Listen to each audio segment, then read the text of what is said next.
Welcome. आज के class का मुख्य उद्देश्य ये है कि हम ये समझें कि किसी भी टॉपिक को कम समय में कैसे तैयार कर सकते हैं। कम समय पढ़ाई करके, स्मार्ट वर्क करके, प्लान बना करके हम किसी भी एग्ज़ाम को क्रैक कर सकते हैं कम समय में। तो कैसे वो कम जो समय लगता है उसमें करना क्या है, कैसे कैसे करना है, उन सब चीज़ों के बारे में डिस्कस करेंगे। अंत तक बने रहिएगा। यकीन मानिए कि ये जो वीडियो आपका होगा आज का, ये वीडियो आपकी पूरी पढ़ाई का थॉट प्रोसेस चेंज कर देगा, बदल देगा। तो बने रहिए अंत तक वीडियो में। तो आइए शुरू करते हैं। सबसे पहले मैं आपसे ये जानना चाहूँगा कि भाई नौकरी किसको लगती है। तो लोग बोलते हैं भाई जो इंटेलिजेंट होते हैं उनको नौकरी लगती है ना। तो अब सवाल ये उठता है कि इंटेलिजेंट कौन है ना।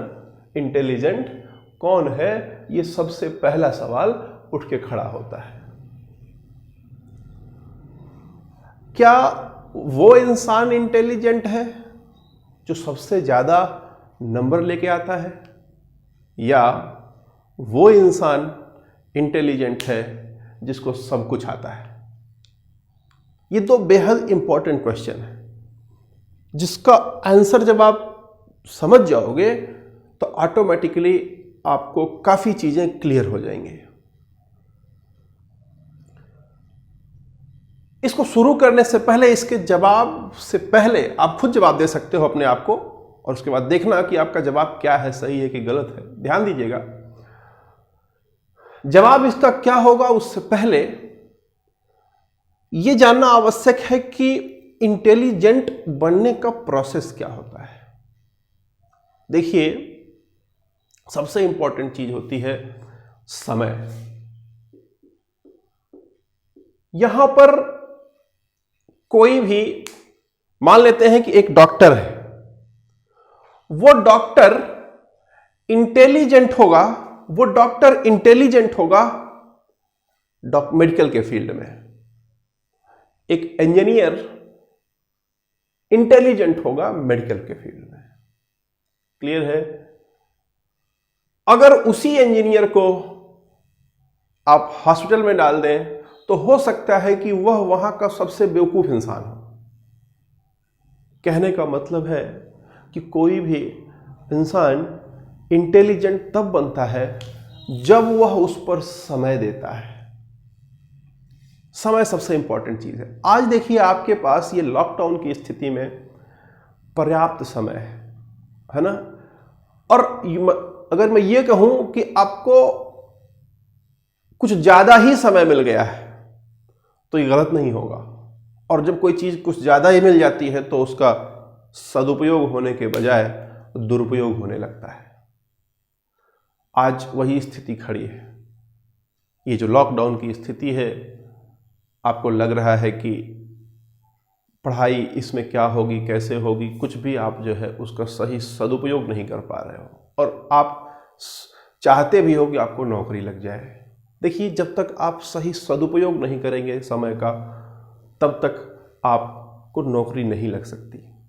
आप उस समय का किसी निश्चित क्षेत्र में जब तक आप बेहतर इन्वेस्टमेंट नहीं करेंगे, तब तक आप उस क्षेत्र में इंटेलिजेंट नहीं बन सकते हैं। ठीक है? अब देखिए, खास बात समझिए कि आपके एग्जाम में, जो आप एग्जाम आजकल दे रहे हो, 90% एग्जाम्स में आपको क्वेश्चन के सामने आंसर लिखा हुआ होता है। ये सबसे खूबसूरत चीज है पूरे एग्जाम के पैटर्न का, कि भाई आपको क्वेश्चन के सामने आंसर लिखा हुआ है, बस आपको पता करना है कि इसमें सही वाला कौन सा है। सब कुछ जान लेना, आप सब कुछ जान रहे हो और अंत में आपका रिजल्ट नहीं आ रहा है, तो कभी भी आप इंटेलिजेंट नहीं कहलाओगे। इंटेलिजेंट वही होगा, सफल वही माना जाएगा जो रिजल्ट दे रहा है। अब देखिए, रिजल्ट को देने के लिए आपको सब कुछ आने की जरूरत नहीं है। आपको जो ज़रूरत है वो ये कि आप स्मार्ट वर्क करें, है ना। तो आप कहेंगे कि क्या स्मार्ट वर्क, किस तरीके का स्मार्ट वर्क करें कि हमारा रिजल्ट आए, बिना सब कुछ जाने हुए भी हम सबसे ज़्यादा नंबर पाएं, ऐसा कौन सा तरीका हो सकता है। ठीक है, देखिए जो सब कुछ जानने के प्रयास करेगा ये डेफिनेटली मान के चलो आप कि वो एग्ज़ाम नहीं क्वालिफाई करने वाला है, उसके बस की बात नहीं है। वो सब कुछ जान लेगा लेकिन वो एग्ज़ाम नहीं क्वालिफाई कर पाएगा। एग्ज़ाम वो क्वालिफाई करेगा जो वो चीज़ जानेगा जो एग्ज़ाम में पूछ रहा है, जो वो चीज़ अपने अंदर डेवलप कर लेगा कि भाई बताओ इसमें उत्तर कौन सा सही है। सोचो ना कितना खूबसूरत चीज़ है। पहले लोग बोलते थे कि नकल करने के लिए अकल चाहिए, है ना। अब आप देखो ना, यहाँ पर वही चीज़ है, क्वेश्चन दिया हुआ है, आंसर भी दिया हुआ है, बस आपको नकल करके बताना है कि इसमें आखिर में उत्तर कौन सा है। आप उत्तर पता नहीं कर पाते हो। तो बेसिकली डेवलप क्या करना है अपने अंदर कि आंसर फाइंडिंग टेक्निक डेवलप करनी है। ठीक है, अब वो आंसर फाइंडिंग टेक्निक कैसे डेवलप होगी, जिसके अंदर डेवलप हो गई वो नौकरी पा जाएगा। ठीक है, चाहे उसके पास सब कुछ आता हो या ना आता हो। ठीक, तो आइए फोकस करेंगे उस पर कि आखिर में जो है नौकरी पाने के लिए जो जानकारी हमें चाहिए होती है उसको कैसे हम लोग इकट्ठा करेंगे। ठीक है, तो अब देखिए हर चीज का एक स्टेप होता है। मैं आपको बताऊं कि कुछ लोग ये होते हैं, कैसे काम करते हैं कि पहले दिन शुरू करते हैं और बिना टारगेट के, बिना किसी निश्चित गोल के मेहनत करना शुरू कर देते हैं। मेहनत करते रहते हैं, कोई टारगेट नहीं होता है। ठीक है, दूसरे वो लोग होते हैं जिन्हें ये पता होता है कि हमारा टारगेट क्या है और उस टारगेट को अचीव करने के लिए हमारे पास क्या क्या हथियार होने चाहिए, है ना। जैसे लड़ाई करने के लिए बंदूक चाहिए होता है ना, बम चाहिए होता है, असलहे चाहिए होते हैं, वैसे ही यहाँ पर नौकरी पाने के लिए भी कुछ चीज़ें चाहिए होती। ठीक है, अब वो चीज़ें पहले आपको पता हो कि क्या हमें फोकस करना है। तो देखिए ना, सबसे पहली चीज़ यहाँ पर ध्यान दें कि कोई भी टॉपिक जब आप तैयार करते हैं तो उस टॉपिक पर आपका एक कंडेंस मैटर तैयार होना चाहिए। कंडेंस मैटर क्या होता है, बात समझिए। जैसे आप से फॉर एग्जांपल मान लीजिए आपने राष्ट्रपति पढ़ लिया, ठीक, और राष्ट्रपति को पढ़ने में आपका कुल मिलाकर के 10 घंटा या 5 घंटा समय लगा। राष्ट्रपति का सब कुछ पढ़ने में आपको 5 घंटे समय लगे। अब उस 5 घंटे को पढ़ने के बाद आपने नोट्स बनाया, ठीक, और पता लगा कि आपका जो नोट्स है वो 10 पेज का नोट्स है। ठीक, आपको करना यह है कि इस 10 पेज के नोट्स को किसी तरीके से 1 पेज का बना डालो। इसे कहते हैं कंडेंस करना किसी भी मैटर को। ध्यान दीजिएगा मेरी बात, कंडेंस क्यों किया जा रहा है किसी मैटर को। कंडेंस करने के पीछे मकसद ये होता है कि आप रिवीजन कर सकें। Revision is the most important part in any kind of exam. तो मेरे कहने का मतलब यह है कि अगर आप नौकरी की तैयारी कर रहे हो, कोई भी टॉपिक तैयार कर रहे हो नौकरी को लक्ष्य में रख करके, तो आपका काम यह होना चाहिए कि हमेशा ये ध्यान रहे आपको कि जब भी कोई टॉपिक पढ़ रहे हैं तो उस टॉपिक को पढ़ने के बाद उसका एक कंडेंस मैटर तैयार करें। अगर कंडेंस मैटर आपके पास नहीं है तो आप इम्तिहान के अंतिम समय में रिवीजन नहीं कर पाओगे, और अगर रिवीजन नहीं कर पाए तो कभी भी आप पास नहीं हो सकते। ध्यान दीजिए, आपके पास सारा नॉलेज नहीं है उसके बाद भी आप पास कर पाओगे, आप सबसे ज़्यादा नंबर पा पाओगे अगर आपका मैटर कंडेंस है। अगर आपका मैटर कंडेंस है तो आप रिवीजन कर पाओगे। एक आदमी दिन रात मेहनत कर रहा है, उसके पास कंडेंस मैटर नहीं है, इम्तिहान के अंतिम क्षणों में वो रिवीजन नहीं कर पाता है, उसके हाथ पांव फूल जाते हैं, कुछ नहीं कर पाता है, अंत में फेल हो जाता है। नॉलेज उसके पास बहुत होता है फिर भी वो फेल होता है। और दूसरा जिसके पास कंडेंस मैटर होता है इम्तहान के अंतिम समय में, उसके अंदर मतलब एक गजब की मतलब जो है स्टेमिना रहती है, गजब के उसके अंदर उत्साह रहता है कि अरे मेरा तो सब तैयार है, बस हमें बस पेज पलटना है। अंतिम एक सप्ताह में रिवीजन बेहद इंपॉर्टेंट चीज़ है। जो रिवीजन नहीं कर पाएगा वो कभी क्वालिफाई नहीं कर सकता। ठीक, तो नौकरी पाने के लिए किसी भी टॉपिक पर जो भी आप पढ़ रहे हैं उसका रिवीजन बहुत आवश्यक है। और रिवीजन तब होगा जब आपके पास मैटर कैसा होगा, कंडेंस मैटर होगा। और जो कंडेंस मैटर होगा, ध्यान देंगे मैटर में हमेशा मतलब पूरे टॉपिक में 3 तरह के मैटर होते हैं। कोई भी टॉपिक जब आप पढ़ते हैं तो उसके 3 तरह के मैटर होते हैं। ठीक है, 3 तरह के मैटर में आपको पढ़ना क्या है उसको समझिए, ध्यान देंगे मेरी बात।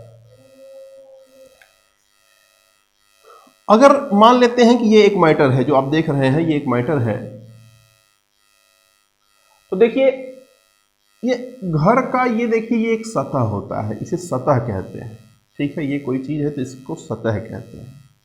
ठीक, और इसको कहते हैं आधार, है ना।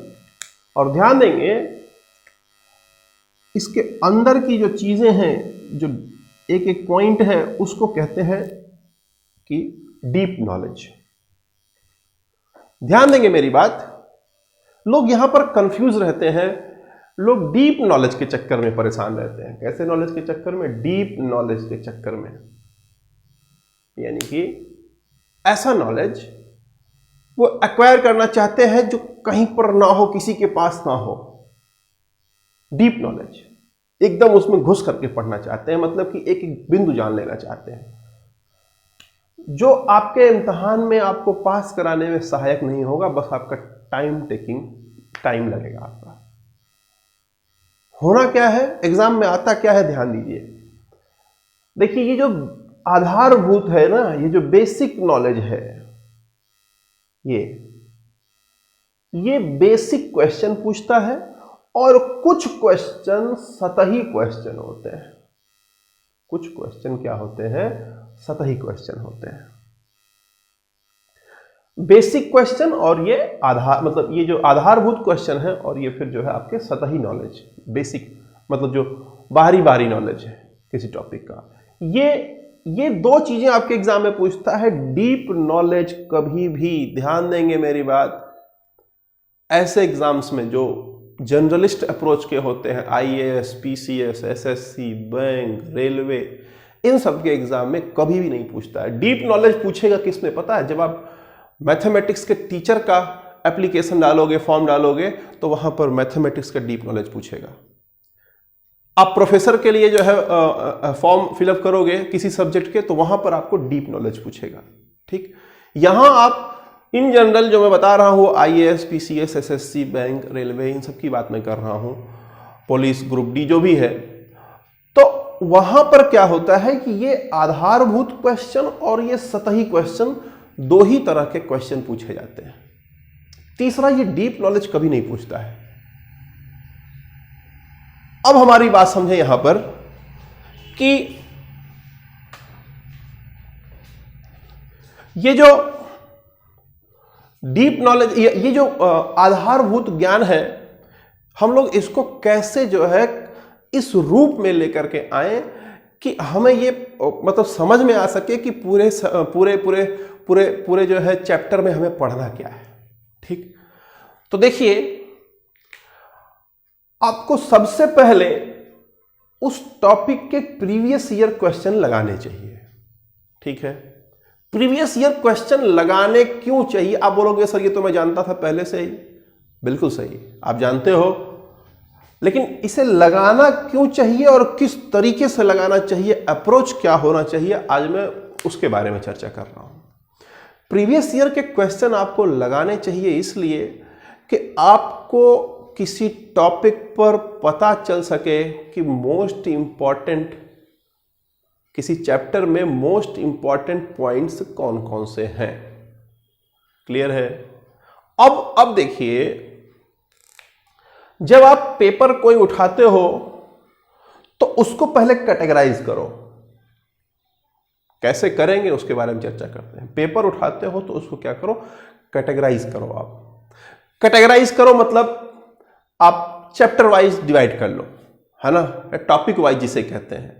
अब तमाम मार्केट में बुक्स भी अवेलेबल हैं जो टॉपिक वाइज कैटेगराइज करके देती हैं। ठीक, अगर आप खुद से करते हो तो यकीन मानो उसमें और जो किसी किताब में दे दिया है उसमें बहुत अंतर हो जाएगा। आप पेपर उठाओ और पेपर को कैटेगराइज करो कि फलाना ये क्वेश्चन फला चैप्टर का है, ये क्वेश्चन फला चैप्टर का है, ये क्वेश्चन फला चैप्टर का है। यकीन मानिए मेरा, अगर आप 10 पेपर किसी भी एग्जाम के कैटेगराइज केवल कर दो, बस केवल कैटेगराइज कर दो, कुछ मत करो, केवल आप कैटेगराइज कर लो कि खाली छांट छांट के कि ये क्वेश्चन इस टॉपिक का है, ये क्वेश्चन इस टॉपिक का है, ये क्वेश्चन इस टॉपिक का है। मात्र इतना एक बार करके देखो, इतना करने मात्र से आपको उस एग्जाम का पूरा पूरा नॉलेज हो जाएगा कि इस एग्जाम में पूछेगा क्या, कहां से टच कर रहा है, किस टॉपिक पर फोकस कर रहा है, एकदम आपको स्पष्ट क्लियर हो जाएगा। क्लियर। अब कैटेगराइज करने के बाद देखिए, कोई जो क्वेश्चन होता है उस क्वेश्चन के 4 ऑप्शन दिए होते हैं, ABCD, है ना। आप उस क्वेश्चन को, प्रीवियस ईयर के क्वेश्चन को कैटेगराइज कर चुके हैं, उसको पढ़ रहे हैं। पढ़ने के बाद ध्यान दीजिए, उसको पढ़ने के बाद उसके आप ऑप्शंस को लगा रहे हैं, उसमें एक सही होगा, यानी एक क्वेश्चन का एक जवाब, मतलब इस क्वेश्चन का कोई एक जवाब होगा। ध्यान देंगे, बाकी तीनों ऑप्शन भी किसी न किसी क्वेश्चन के जवाब होते हैं। तो आपको ये जो बाकी के ऑप्शन हैं वो किसके जवाब हैं, इसको भी ढूंढने का प्रयास करना चाहिए। इस तरह से जब आप 10 सेट केवल, मतलब 10 क्वेश्चन पेपर पिछले साल के जब आप हल कर लेते हो, तो क्या होता है कि आप उस टॉपिक के तकरीबन 70% जो बेस मैटर होता है उसको आप तैयार कर लेते हो, तैयार हो जाता है। आपको सब कुछ जानने की जरूरत नहीं है, बस आप इतना किए नहीं कि 70% आपका तैयार। ठीक, अब बचा 30%। ठीक, 30% जो सतही ज्ञान है वो पूछता कहां से है। किसी भी एग्जाम की मैं बात कर रहा हूं, ध्यान दीजिएगा, हो सकता है कि आपको लगे कि भाई आज के डेट में अगर आपसे नागरिकता पर सवाल पूछ ले, ठीक, तो आपको लगेगा कि नागरिकता का सवाल पॉलिटी का टॉपिक का सवाल है। ठीक, लेकिन नागरिकता इस साल बड़े लाइमलाइट में रही, इसलिए उसको पूछा जाएगा। क्लियर है। मेरे कहने का मतलब है कि कोई भी टॉपिक, जैसे ज्योग्राफी है, अब मान लीजिए किसी नदी के बारे में पूछ रहा है, ठीक, तो आपको लगेगा कि ये तो ज्योग्राफी का मतलब एक सब्जेक्टिव मैटर है, लेकिन वो करंट से जुड़ा हुआ होता है। सामान्य तौर पर एग्जाम में आपके जो जीएस पूछता है, मान के चलिए कि जो इस साल करंट ट्रेंड में होते हैं, या तो डायरेक्ट उसको जो है उठा के पूछता है। करंट के 2 तरह के सवाल बनते हैं, एक तो डायरेक्ट फैक्चुअल करंट पूछ लेगा, दूसरा उस करंट को जीएस से जोड़ देता है। ठीक, तो जो करंट को जीएस से जोड़ता है उसके क्वेश्चन बहुत सारे आपके एग्जाम में आते हैं। यूं कहें आपको कि इनके अलावा, किनके अलावा, ये जो 10 साल के क्वेश्चन है, इसको अगर आपने हल कर लिया है तो इसके अलावा आपको फोकस करना है कि ऐसे टॉपिक जो करंट में चल रहे हैं उससे जुड़े हुए जो टॉपिक्स, जो मैटर्स आपको तैयार करने हो उसको तैयार करें। उसके अलावा आपको किसी किताब पर, किसी सब्जेक्ट पर मास्टरी हासिल करने की आवश्यकता नहीं है अगर इम्तहान क्वालिफाई करना चाहते हो। बाकी आप प्रवचन देना चाहते हो अगर कहीं पर, तब आप मास्टरी करो। समझ पा रहे हैं? प्रवचन देना एक होता है, लोग खड़े होकर के खूब फैक्ट फेंकते रहते हैं, है ना, वो प्रवचन देना होता है। अपनी बात ऊपर मनवानी हो सबसे, वो अलग बात है, उसके लिए अलग तरीके की आपको तैयारी करनी पड़ेगी। लेकिन अगर आप इम्तहान क्वालिफाई करना चाहते हो तो आपका पढ़ाई एकदम अलग रास्ते पे चलना चाहिए। तो कैसा चलेगा, ध्यान दीजिए।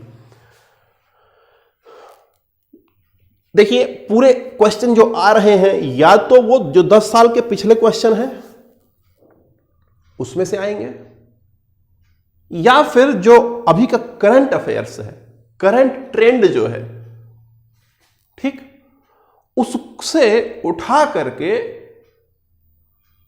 आपसे जीएस का क्वेश्चन बनाएगा या उसको डायरेक्ट दे देगा। समझ पा रहे हैं? रहेगा टॉपिक करंट का, लेकिन करंट से जुड़ा हुआ कोई जीएस टॉपिक उठाएगा और जीएस के उससे पुराने टॉपिक पूछेगा। तो आपको लगेगा कि ये है इतिहास है, ये आपका भूगोल का है, आपका पॉलिटी का है, आपका इकोनॉमी का, लेकिन वास्तव में वो जुड़ा रहता है किससे? करंट से। ठीक, तो आपको करना बस इतना है, कोई भी इम्तहान आप देने जाओ दुनिया का, पहली चीज उसके 10 साल के प्रीवियस ईयर क्वेश्चन तैयार करो। और कैसे करोगे? कि मार्केट से किताब नहीं उठाओगे आप कि टॉपिक वाइज बंटवारा कर दिया है, नहीं, आप 10 पेपर उठाओ और खुद से मतलब आप कैटेगराइज करो कि ये टॉपिक, ये क्वेश्चन इस टॉपिक का है, ये क्वेश्चन इस टॉपिक का है, ये क्वेश्चन इस टॉपिक का है। कैटेगराइज कर लो। कैटेगराइज करने के बाद अब उसका बेस तैयार करो। ठीक है, उस पे जो 4 ऑप्शन दे रहे हैं वो चारों ऑप्शन किसके आंसर हैं उसको देखो, या उस क्वेश्चन को तैयार कर रहे हैं 10 मतलब तरह के अलग अलग जो कैटेगरी बनी सबको तैयार कर लिया। ठीक है, तैयार करने के बाद उस मैटर को आप कंडेंस कर लो। कंडेंस इतना कर लो कि जब चाहो तब आप उसका रिवीजन कर सको, और उसके बाद फोकस तत्काल शिफ्ट करो अपना किस पर? करंट अफेयर्स पर। करंट अफेयर्स पर मैं बता रहा हूं आपको, इस तरह अगर आप करते हो ना, यकीन मानो मेरा कि 2-2 महीने के अंदर, मैं मतलब बता रहा हूं आपको, प्रैक्टिकल एग्जांपल एकदम बता रहा हूं, 2-2 महीने की मेहनत में, 2.5 महीने की मेहनत में लोगों ने ऐसी परीक्षाएं पास की हैं जिसकी आप कल्पना नहीं कर सकते हो। बशर्ते जब वो लगे तो लगे 2 महीना कायदे से। प्रॉब्लम कहां आती है? प्रॉब्लम कहां आती है? आपके साथ आपका मन नहीं लगता है। आप जो है सोचते हो कि आज पढ़ाई शुरू करेंगे, फिर किसी कारणवश हो नहीं पाता है। फिर थोड़ी देर बाद आप सोचते हो कि आज रात भर जग के पढ़ेंगे, फिर पता लगा रात भर जैसे पढ़ने बैठे कब नींद लग गई पता ही नहीं चला। ध्यान देना, ऐसे ही जिंदगी कब बर्बाद हो जाएगी ना, पता नहीं चलेगा, पता नहीं चलता है। लोग, समय ऐसे बीतता जाता है, पता नहीं चलता है, समय निकल जाता है, तब लोगों को रियलाइज होता है कि मैंने गलती क्या कर दी है। आज आप जिस स्थिति में हैं, अगर आप रियलाइज कर रहे हो तो बहुत अच्छी बात है। अगर आपने अभी तक मेहनत नहीं किया है या सही उपयोग नहीं किया है तो भी कोई प्रॉब्लम नहीं है, लेकिन अब से आप ठान लो, अब से आप मान लो कि yes I have to do it. अगर आप ठान लिए, आप मान लिए, तो समय का सही सदुपयोग करें, बहाने बनाना छोड़िए। टालने वाली जो बात है, जो प्रॉब्लम आती है, टालने की आदत, आज का कल करेंगे, कल का परसों करेंगे, कल कभी आता ही नहीं है। जो भी करना है आज करो। और अगर आप दिल से मुझे मानते हो, आपको लगता है कि नहीं जो सर बता रहे हैं सही है, तो आज अपने जहां भी पढ़ाई करते हो उस पर कुछ चीजें मैं बता रहा हूं करना शुरू करो। यकीन मानो, देखा कैसे परिवर्तन आता है। ठीक, पहली चीज, आप टालने की आदत छोड़ो। दूसरी बात, आपके सामने जो प्रॉब्लम आती है वो नो आउटकम वाली प्रॉब्लम आती है कि आप पढ़ तो लेते हो लेकिन आपका जो आउटकम है, जो मतलब क्या आपने किया, उसको आप कभी एनालिसिस नहीं करते हो। ये दूसरी सबसे बड़ी प्रॉब्लम होती है। करना क्या है? पहली चीज तो आप टालने की आदत को कैसे दूर करेंगे? देखिए, उसके लिए आप डेली, आप अपना मॉर्निंग में सुबह उठ करके 5 मिनट आप करोगे क्या दिन भर में, उसको फॉर्मुलेट करो। मैं फिर से बोल रहा हूं, मैं तरीका बता रहा हूं, करके देखो उसको। 5 मिनट आप पेज उठाओ और उस पर लिखो आप अपने दिमाग में याद रखने की जरूरत नहीं है, बस लिख डालो कि हमें आज करना क्या क्या है। आपने लिख डाला अगर, और अंत में एक कोटेशन जरूर लिखो मेरी तरफ से। वो कोटेशन होना चाहिए, respect your self, respect your self, खुद का सम्मान करें। ध्यान दीजिएगा मेरी बात, ये जो आप बनाए हुए हैं इसको रात में सोने से पहले उसको चेक करें कि आपने जो जो चीज बनाया हुआ था, जो जो चीज आपने टारगेट लगाया हुआ था कि आज हम पूरा करेंगे, क्या वो पूरा हुआ या नहीं हुआ। अगर पूरा नहीं हुआ है तो आप सोने के हकदार नहीं हैं। दिन भर जगो, रात भर जगो। अगर आपका ये पूरा नहीं हुआ है तो आपको सोने का कहीं से सोचना भी नहीं चाहिए। आगे बढ़ते हैं। अगली प्रॉब्लम यह आती है कि कोई सब्जेक्ट कठिन होता है, उसमें आपका इंटरेस्ट नहीं पैदा होता है, उसके लिए क्या करें, है ना। पहली प्रॉब्लम आती है कि मन नहीं लगता है, टालते रहते हैं। तो उसका सॉल्यूशन यही है कि आप जो है डेली बेसिस पर आप चार्ट बनाओ कि करना क्या है। आउटकम नहीं आ रहा है तो उसका सॉल्यूशन ये है कि आप सोना छोड़ दो तब तक जब तक कि आपका जो है जो भी आपने तय किया है पूरा ना हो जाए। तीसरा, अगर कोई टॉपिक सबसे कठिन टॉपिक है जिसमें आपका इंटरेस्ट नहीं है तो उसके लिए आप क्या करेंगे। ठीक, तो उसके लिए करेंगे क्या, उसके लिए उपाय क्या होगा, उस पर चर्चा करते हैं। देखिए, उसको एक टास्क बनाओ, है ना, और चैलेंज के रूप में, इवेंट के रूप में उसे देखो। कोई भी टॉपिक, मतलब जैसे मान लो आपको मैथ नहीं आता, या मान लो आपको बायो नहीं आता है, या कोई टॉपिक आपको नहीं आता है, बड़ा कमजोर है आपका और उसमें आपको प्रॉब्लम हो रही है, उससे हमेशा दूर आप हट रहे हो। ध्यान देंगे मेरी बात, इंटरेस्ट जब पैदा होगा तो ऑटोमेटिक फिर उसमें आप जो है ऑटोमेटिक आप इन्वॉल्व हो जाओगे। इंटरेस्ट पैदा करना ही सबसे इंपॉर्टेंट चीज है। उसके लिए आपको एक बार उसको एज ए इवेंट लेना पड़ेगा। एज ए इवेंट, कोई कोई जैसे महोत्सव होता है, उत्सव होता है, उस तरीके से उसको मतलब कन्फाइन करना पड़ेगा। मैं बता रहा हूं आपको, मैं खुद का प्रैक्टिकल बता रहा हूं आपको कि मेरे लिए बायो बेहद प्रॉब्लमेटिक सब्जेक्ट था। बायोलॉजी में बीइंग मतलब साइंस ग्रेजुएट था मैं, इंजीनियरिंग ग्रेजुएट था मैं, तो इंजीनियरिंग ग्रेजुएट होने के कारण बायोलॉजी वाला जो पार्ट था मेरा वो बेहद मतलब कमजोर था और उसमें इंटरेस्ट नहीं पैदा होता था, उसको देखते ही डर लगता था हमको। यकीन मानिए मेरा कि एक दिन मुझे ऐसा लगा कि आखिर में कब तक इससे हम डरेंगे। अब या तो हम तैयारी, या तो हम ही पढ़ेंगे या बायोलॉजी रहेगी। मैंने फिर उसको ठान लिया और यकीन मानिए मेरा 10 दिन मैंने सिवाय बायोलॉजी के कुछ पढ़ा ही नहीं।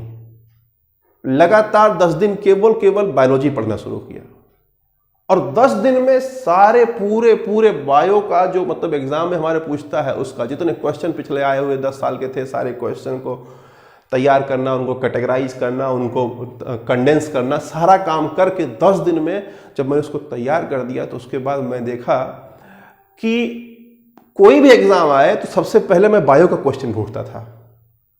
कोई भी पेपर मेरे पास मिल जाए तो मैं सबसे पहले बायो का क्वेश्चन ढूंढता था। तो इसको कहते हैं कि आप एक उसको इवेंट के रूप में, मतलब कि हाँ कोई एक काम है, 10 दिन का काम है, 5 दिन का काम है, इसको लेकर के हम इस पर खूब फोकस करने जा रहे हैं। ठीक, तो उस पर एक बार आप फोकस किए, जरूरी नहीं कि आपका 10 दिन में पूरा हो जाए। आप 10 दिन में या 5 दिन का आपने टारगेट बनाया तो 5 दिन अगर आपने उस तरह का मेहनत कर दिया तो ऑटोमेटिक उस टॉपिक में आपका इंटरेस्ट पैदा हो जाएगा, आप इन्वॉल्व हो जाओगे, आप इन हो जाओगे उस सब्जेक्ट में, फिर उस सब्जेक्ट से डर लगना बंद हो जाएगा। ठीक, तो जो सब्जेक्ट कठिन है उसके लिए ये करो। और देखिए एक और चीज, तैयारी के दौरान मैं आपको यह बताना चाहूंगा कि हमेशा आपको सप्ताह में एक दिन, हर सप्ताह में एक दिन आपको ऐसा निकालना चाहिए कि जिस दिन आप, जैसे होता ना कि आप सप्ताह में एक दिन छुट्टी लेते हो, उसी तरीके सप्ताह में एक दिन आपको ऐसा निकालना चाहिए जिस दिन आप केवल और केवल पढ़ाई करोगे और कुछ नहीं करोगे। खाने पीने के अलावा केवल और केवल पढ़ाई करोगे और दूसरा कोई काम ही नहीं करोगे। एक दिन ऐसा भी निकालना चाहिए आपको। ठीक, आगे बढ़ते हैं। अगला प्रॉब्लम आता है कि भाई कब पढ़ें, कहाँ पढ़ें, कितना पढ़ें।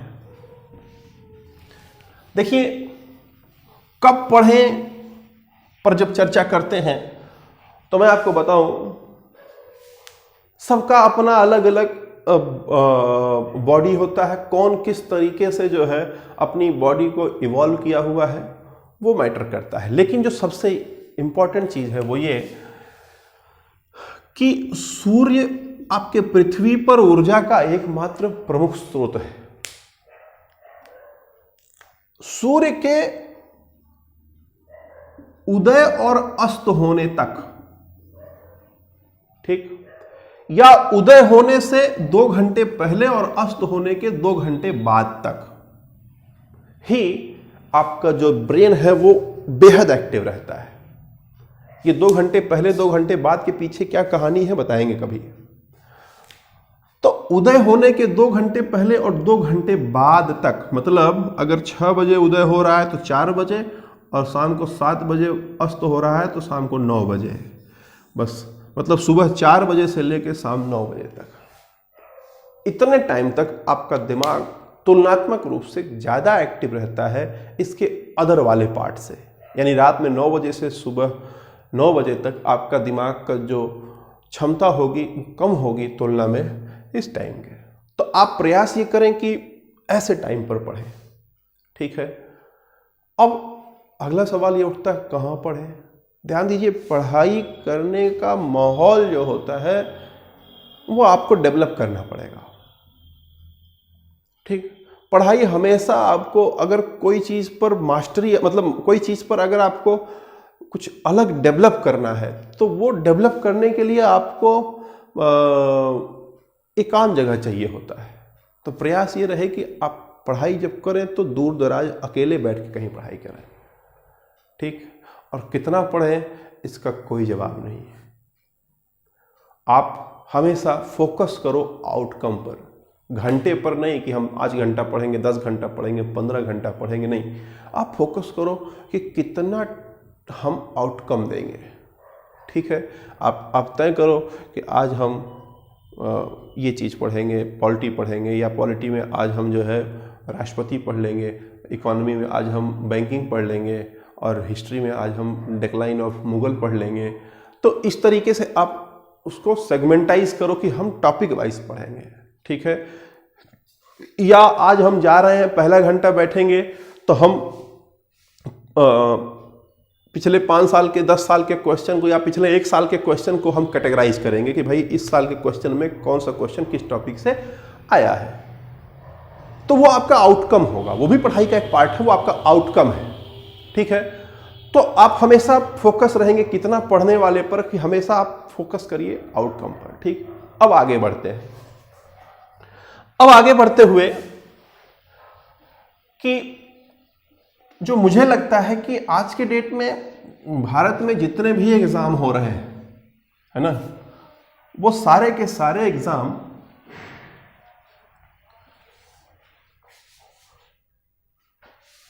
ध्यान देंगे, उन सारे एग्जामों में 2 बेहद महत्वपूर्ण टॉपिक हैं। एक आपका मैथ्स है और दूसरा आपका जीएस है। इन्हीं दोनों पर आपको ज्यादा मेहनत करनी होती है तुलनात्मक में रीजनिंग, हिंदी या इंग्लिश के, ठीक। ध्यान देंगे मेरी बात। सबसे पहले मैं मैथ्स का जिक्र करना चाहूंगा आपके सामने कि आखिर में मैथ लोगों को क्यों नहीं आता है। कोई भी स्टूडेंट जब सवाल लगाता है तो उसके सवाल का जवाब क्यों नहीं आता है, इस चीज पर जो है हम आज फोकस करने जा रहे हैं। ऐसा क्या करें कि सही रिजल्ट आए, ठीक है। तो आइए देखते हैं। आज तक के मेरे अपने एक्सपीरियंस के हिसाब से, जितना मैंने पढ़ाया है लोगों को, उस पूरे एक्सपीरियंस के हिसाब से, बीइंग एन एजुकेटर, जो मुझे मतलब फील हुआ वो ये कि मैथमेटिक्स का सवाल किसी को बस 3 कारणों से नहीं आता है। पहला कारण यह है कि वह क्वेश्चन के दी हुई सभी सूचनाओं का प्रयोग नहीं करता है। क्वेश्चन दिया हुआ है, उस क्वेश्चन में कुछ सूचना दी हुई होती है। स्टूडेंट क्या करता है कि उसके सभी सूचनाओं को प्रयोग करने की क्षमता उसके अंदर विकसित नहीं होती है, इसलिए वो सभी सूचनाओं को प्रयोग में नहीं ला पाता है। या तो ये एक रीजन होता है उसके आंसर ना आने का। दूसरा जो मैंने रीजन देखा मैथ के क्वेश्चन का जवाब ना आने का, वो ये है कि अगर वह सूचना का प्रयोग कर भी लेता है जो सवाल में दिया हुआ है, तो उसको सही क्रम से नहीं इस्तेमाल कर पाता है। पहले क्या करना है, फिर क्या करना है, फिर क्या करना है, वो क्रम नहीं सेट कर पाता है। यह दूसरी सबसे बड़ी प्रॉब्लम होती है। और तीसरी सबसे बड़ी प्रॉब्लम क्या होती है पता है? कि वो प्रयोग मतलब वो जो है सूचना का प्रयोग भी करता है, क्रम भी सही लगाता है, लेकिन प्रॉब्लम यह होता है कि जो सूचना दी हुई होती है उसका वो गलत अर्थ निकाल करके प्रयोग करता है। इन्हीं 3 कारणों से ही किसी भी मैथ के क्वेश्चन को हल करने में प्रॉब्लम आती है। चौथा कोई भी कारण, कोई भी रीजन नहीं है। अगर आप इन 3 कारणों पर फोकस करें, इन 3 चीजों को आप सुधार लें, तो ध्यान देंगे किसी भी मैथ के क्वेश्चन को आप हल कर पाएंगे। बात मेरी समझिए। यहां पर फिर से मैं यही कहना चाह रहा हूं कि किसी भी एग्जाम में आंसर दिया होता है, क्वेश्चन दिया हुआ है, उसके सामने आंसर दिया हुआ है। आप किस तरीके से हल कर रहे हो वो मायने नहीं रखता है। आपका ऑप्शन सही है या नहीं सही है वो मायने रखता है। कम समय में आप, सबसे कम समय में आप ये निकाल पा रहे हो, ये पता कर ले रहे हो कि ये ए, सी और डी नहीं, बी वाला आंसर सही है, तो आप बहादुर हो। तो आपके पास सारा नॉलेज न होने के बावजूद भी आप नौकरी पा जाओगे। लेकिन अगर आपके पास सारा नॉलेज है उसके बाद भी आप कम समय में सही आंसर पिक नहीं कर पा रहे हो, तो भी आपका रिजल्ट नहीं आएगा। तो डेवलप, देखिए मैंने आपको एक तराजू विधि पढ़ाई और एक परसेंटेज मेथड आपको शुरू किया था मैंने, ठीक। मुझे जो लगने लगा वो ये, इतना पढ़ाने के बाद मुझे जो फील आने लगा वो ये कि आज की स्थिति में आपके सामने जो सबसे बड़ी प्रॉब्लम है, जो सबसे बड़ा चैलेंज है लेकर के मैथ को, वो फॉर्मूला या तरीका जो बता दिया जाएगा उसको तैयार करने में आपको प्रॉब्लम नहीं, आप तैयार कर लेते हो। प्रॉब्लम बस यही आती है कि आप जो बताया जाता है बस उसी पर स्टिक रह जाते हो, वहीं तक सोच पाते हो। 2 बात होती है, एक आदमी भूखा हो, उसको आप खाना खिला दो,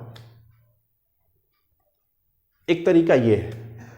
दूसरा तरीका यह है कि जो भूखा हो उसको सिखा दो कि कैसे कमा करके आप खाना खा सकते हो। तो जो तरीका अभी तक आप लोग पढ़ते आए ना, उसमें क्या है कि आपको भूख लगी तो आपको जो है हमने खाना खिला दिया, आपको कोई सवाल नहीं आ रहा, मैंने उसको सॉल्यूशन आपको बता दिया, आप उसको समझ गए। फिर आपको अगर भूख लगी, फिर आपको कोई क्वेश्चन अगर आपको नहीं आ रहा है, तो फिर जो है आपको मेरी जरूरत पड़ेगी, मुझे खोजते हुए आओगे कि आखिर में वो आदमी हमको खिलाया था, वो आदमी हमें सवाल बताया था, फिर से वही हमारी मदद करेगा। लेकिन क्या हो अगर मैं आपको सिखा दूं कमा करके खुद खाने का तरीका, तो दोबारा आपको मेरी आवश्यकता नहीं पड़ेगी। तो वही चीज मैं चाहता हूं कि आपके अंदर पहले डेवलप हो जाए, कि आप किसी सवाल को सिर्फ पढ़ें, वो लगाएं, बता दिया जाए, उस पर ट्रिक तरीका बता दिया जाए, केवल उतने को आप लगाएं, उसके बाद दूसरा कुछ आ जाए तो आपके हाथ पांव फूल जाए। नहीं, आपके अंदर थॉट प्रोसेस, ध्यान दीजिएगा, ये मैं सीरीज शुरू करने जा रहा हूं, यूट्यूब पर एक वीडियो का सीरीज शुरू करने जा रहा हूं। सीरीज का नाम ध्यान दीजिएगा, hashtag thought process maths, hashtag thought process math नाम से सीरीज शुरू करूंगा। और उसका मुख्य उद्देश्य यही रहेगा कि आपके अंदर क्वेश्चन अगर जैसे ही आपको मिले तो क्वेश्चन मिलते ही आपका प्रोसेस, थॉट प्रोसेस क्या होना चाहिए, ठीक है। आपको लेके कलम कॉपी जुट जाना चाहिए सवाल लगाने, या क्या करना चाहिए कि कैसा थॉट प्रोसेस आपका होगा। पहले मैं उस पर चाहता हूं कि कम से कम 20-25 क्लास आपके थॉट प्रोसेस पर काम किया जाए, जिससे आपका जब थॉट प्रोसेस बिल्टअप हो जाएगा तो क्वेश्चन देखते ही आप समझ जाओगे कि हमें किस क्रम में, आपको यह समझ आ जाएगा कि इसमें सूचनाएं कौन कौन सी हैं, किस क्रम में इस्तेमाल करना है, क्या कहना चाह रहा है, और क्या जो सूचनाएं दी हुई हैं उनके आधार पर सवाल आएगा या नहीं आएगा, और अगर आएगा तो करना क्या होगा। इसको आप जब ऑटोमेटिक पहले समझ जाओगे, ये प्रोसेस अगर आपके अंदर डेवलप हो गया तो फिर आपको रिजल्ट लाने में कोई मुश्किल नहीं होगी। आप इस मतलब ये समझिए कि तकरीबन 60% क्वेश्चन ऐसे आते हैं एग्जाम में जो आप अगर ये 3 चीज समझ रहे हो तो आप बस मात्र नॉमिनल गुणा भाग करके, जुबान से ही आप गुणा भाग करके नॉमिनल आपको पता चल जाएगा कि अरे इसका उत्तर ये है, इसका आंसर ये है, करना नहीं पड़ेगा। तो मेरा काम है कि मैं अब एक सीरीज शुरू करना चाहता हूं। कोई भी टॉपिक शुरू करने से पहले, जितने टॉपिक आपके मैथमेटिक्स में हैं, किसी भी टॉपिक को शुरू करने से पहले मैं चाहता हूं कि एक हैशटैग थॉट प्रोसेस मैथ्स के नाम से एक सीरीज शुरू की जाए, और उस सीरीज में हम लोग जो है ये चीज़ें सीखेंगे कि आखिर में कैसे हम लोगों को अपना थॉट प्रोसेस डेवलप करना चाहिए, ठीक है। अब एक मैं एग्जांपल लेकर के आपको बोल रहा हूं। आपने बचपन में ही देखा होगा कि लोग x मान करके y मान करके सवाल लगाते थे। अच्छा, आपने ये भी देखा होगा कि बचपन में आप जब प्राइमरी स्कूल में पढ़ते रहे होंगे या हाई स्कूल इंटर तक पहुंचे होंगे तो लोगों ने आपको बहुत सारे जो है मैथ के खेल मतलब आपसे मतलब जो है आपके साथ हुए होंगे, ठीक है। एक छोटा सा खेल मैं भी आपके साथ जो है खेलना चाहता हूं आज, ठीक है, एक छोटा सा गेम, ठीक। तो स्टार्ट करते हैं, है ना, स्टार्ट करते हैं गेम। और गेम यह है कि आप कोई एक संख्या ले लो, कोई भी एक संख्या ले लो। देखिए, मैं इस गेम के माध्यम से सिखाना चाहता हूं, आपको बताना चाहता हूं कि किसी भी चीज पर कंसंट्रेशन कैसे बढ़ाते हैं, या किसी भी चीज पर हमें फोकस किस बात पर करनी है, ठीक है। तो कोई एक संख्या ले लो, आप कोई एक संख्या ले लो। मैं एक संख्या ले रहा हूं 5, आप कोई भी संख्या ले लो, ठीक, ले लिया। उसमें 2 जोड़ दो, मैंने जोड़ दिया, मेरा 7 आया। आपका जो भी आया है अपने पास रखो आप अभी, ठीक। अब इसका डबल कर दो, मैंने कर दिया है, मेरा 14 आ गया है। आपका जो भी आया आप जानो, ठीक। अब इस 14 का आधा कर दो, मतलब जो संख्या आई है उसका आधा कर लो। मेरे 14 का आधा 7 आया है, आपका क्या आया आप जानो। अब इस दोनों को जोड़ दो, जो आधा था और ये जो पूरा था, ये दुगना करने पे जितना आया था वो और ये 7, दोनों को जोड़ दो। मैंने जोड़ दिया, मेरा 21 आ गया। देखिए पहले क्या किया, पहले एक संख्या लिया, उसमें 2 जोड़ा, ठीक।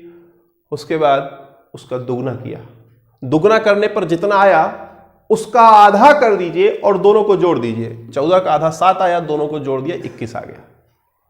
क्लियर है। अब बोलता है कि इसको 3 से भाग कर दो, इसको 3 से भाग कर दो, कर दिया। अब आगे फिर सुनिए, जो संख्या आपने मानी थी वो संख्या उसमें से निकाल दो। किसमें से, जो 3 से भाग करने पर जितना आया है, जो संख्या आपने लिया था उसको निकाल दो। जितने लोग भी खेल खेले हैं सबका आंसर 2 आया होगा, है ना? समझ पा रहे हैं बात आप? इस पूरे खेल के पीछे देखिए, जो समझने वाली बात यह है कि आपने संख्या क्या ली है वही हमें निकालना था, उसी को आप x मान लेते हो। और अगर आप ऐसा घुमा फिरा रहे हो कि कोई असर ही नहीं पड़ता है इस पर असर नहीं पड़ता है, चाहे जितनी बार इसको घुमा फिरा लो, अगर इस पर कोई असर नहीं पड़ रहा है तो आंसर यही आएगा। इसी चीज को आपको मैं समझाना चाह रहा हूं, इसी प्रोसेस को आपके अंदर डेवलप कराना चाह रहा हूं कि कोई जब क्वेश्चन पूछता है तो उसमें एक बेस होता है, और उसी बेस को अगर आप पकड़ लिए तो उसके बाद क्वेश्चन को कितना घुमाए, कितना भी उसमें 50 इंफॉर्मेशन दे दे, कुछ नहीं होने वाला है। बस यही बेस होता है, इसी से जो है आंसर आता है। तो आप देखिए ना, आपको क्वेश्चन निकालना था कि कितना आपने हमको मतलब ये निकालना था कि आपने कितना माना है, तो हमने मान लिया कि आपने x माना है। ठीक, आपने x माना है, अगर मुझे निकालना है तो मैंने मान लिया कि आपने x माना है, मतलब मैंने मान लिया कि आपने x माना है। उसमें 2 जोड़ा, x + 2, उसमें 2 से गुणा किया 2x + 4, फिर उसका आधा करके उसमें जोड़ा तो 3x + 6, फिर उसके बाद 3 से भाग कर दिया तो फिर आपका आ गया यहां पर x प्लस, यहां पर 3 से भाग कर देंगे 3x + 6 आ गया, 3x + 6/3 यानी x + 2 आ जाएगा। अब x + 2 में बोलता है कि जो आपने लिया था उसको निकाल दो, x निकाल दिया, बचा क्या? वही 2 बचा। अब देखिए, आप इस क्वेश्चन में एक बात समझो कि पूरा का पूरा यहां पर अंत में x + 2 - x आ रहा है, और शुरू में आपने जोड़ा कितना था? 2, यानी कि आपका x और x कट जा रहा है, यही 2 जो है आपका बच रहा है, जो आपने जोड़ा था। अब आप कोई भी संख्या रखो, कुछ भी मान लो, आप आएगा आंसर 2 ही। ये मैं एक एग्जांपल दे रहा था, मेरे कहने का मतलब है, इसलिए एग्जांपल दिया कि ऐसे सवाल आपको बचपन में बहुत सारे लोग पूछते रहते होंगे। ठीक है, तो यहां पर देखिए कि ये जो 2 आप देख रहे हैं ना, इस 2 के पीछे ये 2 आपका बेस था इस क्वेश्चन का, और उसके बाद क्वेश्चन करने वाले ने खूब घुमाया, और आप घूमते गए, पता लगा कि उसी में परेशान है, आंसर आ ही नहीं रहा है। अगर आप उसी को पकड़ लिए, पहले ही समझ गए कि अरे खेल तो ये है, बाकी कुछ करने की जरूरत नहीं है, तो ऑटोमेटिक जो 4 ऑप्शन दिया हुआ है ABCD ना, आपको तुरंत समझ में आ जाएगा कि यही वाला B वाला सही है, कुछ करने की जरूरत ही नहीं पड़ेगी। तो यही प्रोसेस मैं आपके अंदर डेवलप करना चाहता हूं। ठीक है, तो इसकी सीरीज कल से मैं शुरू करूंगा। आगे बढ़ते हैं। मैंने बताया कि पहला मैथ होता है, तो मैथ का तो सॉल्यूशन मैंने आपको दे दिया कि इस तरीके से हम लोग तैयार करेंगे। एक बार आपका थॉट प्रोसेस डेवलप हो गया, देखिए आपका मैथ का क्लास जो नॉर्मल क्लास है वो रेगुलर चलता रहेगा। ठीक, डेली बेसिस पर अमित सर आपका क्लास ले रहे हैं मैथ का, वो रेगुलर चलता रहेगा, उस पर कोई प्रॉब्लम नहीं आएगी। ठीक है, वो चलता रहेगा। मेरा काम आपका क्या है, आपका थॉट जो मैंने बात की, इन चीजों को डेवलप कराना मेरा काम है कि आप किसी टॉपिक पर किसी क्वेश्चन को देखें तो प्रोसेस क्या होगा। ठीक है, आगे बढ़ते हैं, जीएस की बात करते हैं। मैंने बताया कि जीएस में आप देखिए, एक तो जो बेस क्वेश्चन आते हैं उनको टैकल करने के लिए प्रीवियस ईयर क्वेश्चन हो गए, और इस साल कौन से क्वेश्चन और पूछे जा सकते हैं उसको टैकल करने के लिए करंट अफेयर्स होता है। करंट अफेयर्स को जीएस से जोड़ा जाता है। ठीक है, तब जाकर के आप जीएस पर कमांड हासिल कर पाते हो। तो कैसे आप जीएस पर कमांड हासिल कर पाओगे, कैसे करंट अफेयर्स को जीएस से जोड़ा जाएगा, इसके लिए एक और सीरीज वीडियो की मैं शुरू करने जा रहा हूं, और उसका नाम होगा #नौकरी टाइमलाइन। क्या नाम होगा सीरीज का? #नौकरी टाइमलाइन। इसमें ध्यान देंगे मैं क्या क्या करूंगा।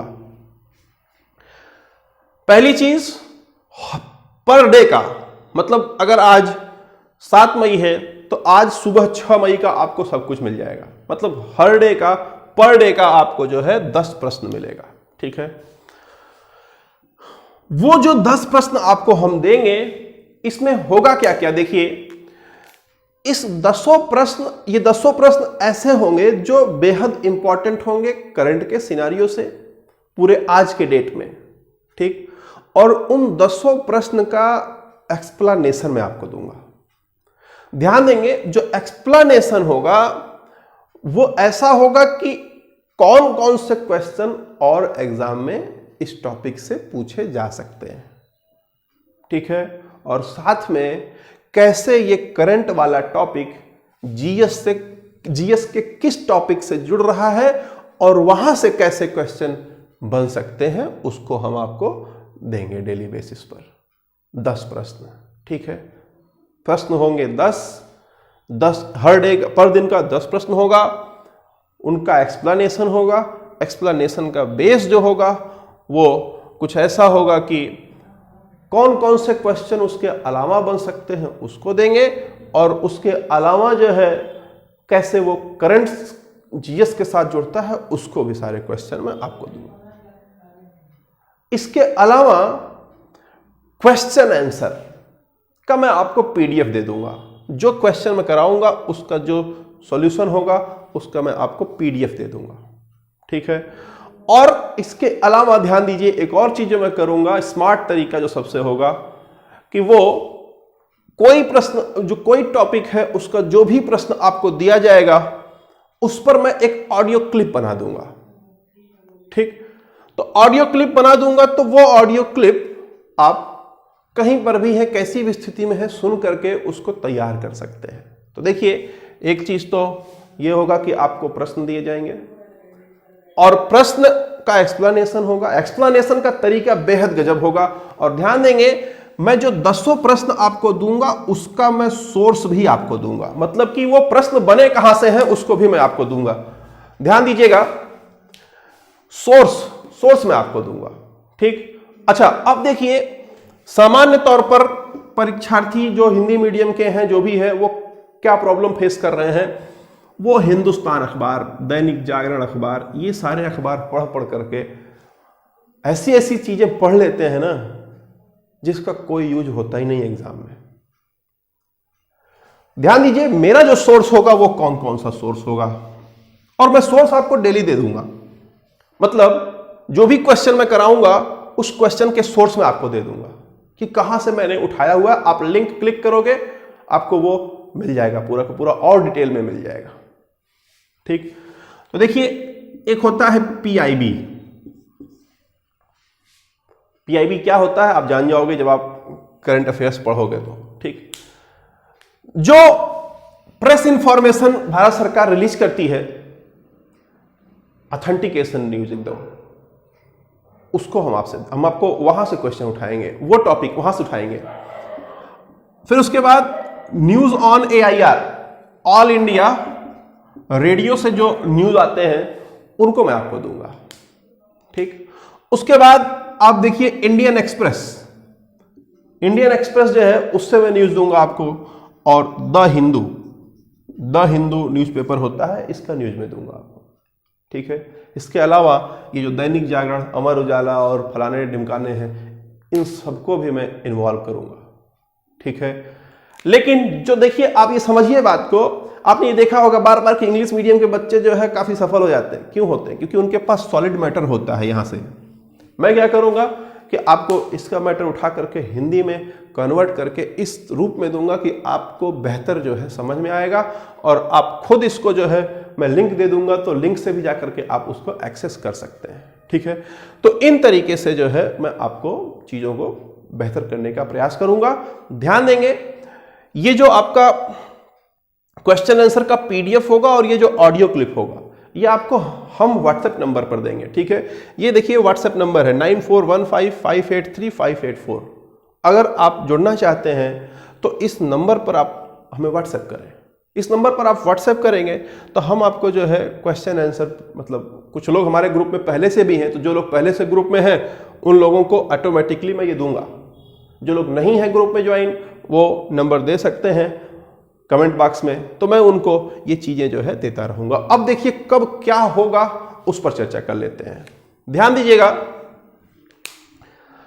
कि जो हम लोग क्विज कर रहे हैं, जो लोग नए हैं वो लोग ध्यान दे दें कि हम लोग एक क्विज करते हैं डेली बेसिस पर।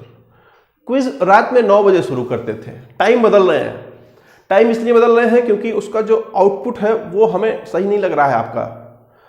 देखिए क्विज का टाइम हम सुबह 6 से 7 रखेंगे, मॉर्निंग 6 to 7 ये टाइम रहेगा आपके क्विज का। ठीक, सुबह 7 बजे से 7:45 तक ये जो क्विज हुआ है, इसी क्विज का आपको सॉल्यूशन दिया जाएगा। और ये क्विज किस चीज का होता है, इसमें ध्यान दीजिए, आपके सभी चीजों का क्विज होता है, चाहे जीएस हो, मैथ हो, रीजनिंग हो, सबका जो है क्विज हर चैप्टर का, हर टॉपिक का इसमें होता रहेगा। डेली 1 घंटे का क्विज रहेगा और उस पर 45 मिनट का आपका सॉल्यूशन रहेगा। ठीक, फिर उसके बाद 7:45 से लेकर के 8:30 बजे तक सुबह आपका #नौकरी टाइमलाइन, #नौकरी टाइमलाइन पर आपका ध्यान देंगे।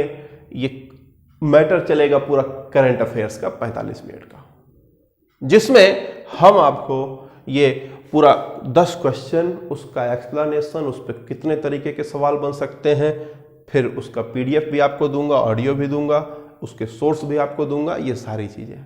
ठीक है, और ध्यान देंगे फिर 10 बजे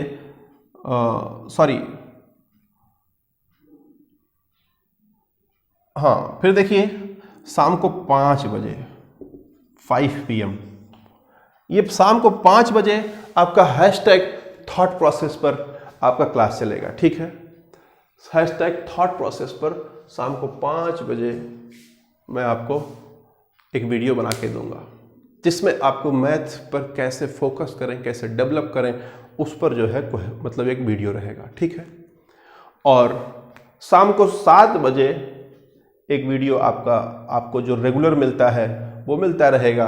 बस कभी नेट या कुछ ऐसी स्पीड आती है कभी कभी कि नेट नहीं चल पाता है, तो प्रॉब्लम अलग है।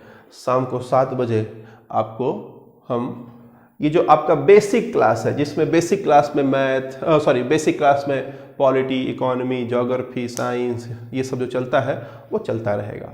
तो मेरे द्वारा ये आपकी 4 क्लासेस कवर की जाएंगी पर डे। मॉर्निंग में देखिए, पहले सुबह 6 बजे से 7 बजे तक क्विज होगा, 7 बजे से 7:45 तक जो है उसको सॉल्यूशन आएगा। ठीक है, मतलब एक वीडियो रहेगा 7 बजे से 7:45 तक, फिर 7:45 से 8:30 बजे तक आपका ये #नौकरी टाइमलाइन चलेगा। ठीक है, जिस पे करंट अफेयर्स के सारे मुद्दे होंगे। और फिर शाम को 5 बजे आपका ये थॉट प्रोसेस मैथ का सीरीज चलेगा। और अंत में शाम को 7 बजे जो है एक जो बेसिक क्लास चलती है उस पर जो है पूरा लेक्चर रहेगा, उसको आप पूरा करिएगा। ठीक है, तो ये 4 क्लासेस मेरे द्वारा डेली आपको मिलेंगी। उम्मीद करते हैं कि आपको बेहतर समझ में आया होगा और आप अपने समय का सदुपयोग करेंगे। अगर आप दिल से इस पूरी क्लास को एंजॉय किए हों तो इस वीडियो को अधिक से अधिक लोगों तक पहुंचाइएगा, जिससे अधिक से अधिक लोग जुड़ें, चैनल का ग्रोथ हो। और अगर आपको सारी बातें जो है बेहतर लग रही हैं तो खुद एक जो मैंने आपको दिया था टैगलाइन, रेस्पेक्ट योरसेल्फ, इसको अपना टैगलाइन बनाएं। अपने जो भी आप डेली बेसिस पर सुबह जब आप कोई भी तैयार कर रहे हैं कि हमें दिन भर का टाइम टेबल क्या होगा, तो उस पर ज़रूर ये कोटेशन डालें, रेस्पेक्ट योरसेल्फ, ताकि जब आप शाम को सोने जाएं तो आप इवेल्युएट कर पाएँ अपने आप को सम्मान दे पाएँ। उम्मीद करते हैं कि आप चीज़ों को समझ पाए हैं। बने रहने के लिए धन्यवाद।